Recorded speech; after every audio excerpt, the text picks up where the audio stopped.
How to import audio files into AudioLab. First of all, open the app on your device and make sure you are on the main dashboard.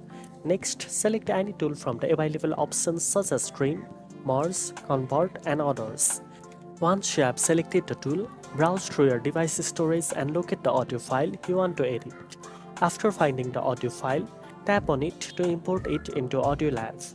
Depending on the file size, this may take a few moments. Once the audio file is imported, it will appear in the main workspace of the app. From here, you can use the selected tool or explore other features like trimming, splitting, merging, applying effects or converting the file into different formats. You can also import multiple audio files for batch processing if needed, making it easier to work on several projects at once. Now you know how to import audio files into AudioLab. If you found this video helpful, don't forget to like, share and subscribe for more editing tips. Thanks for watching and I'll see you in the next one.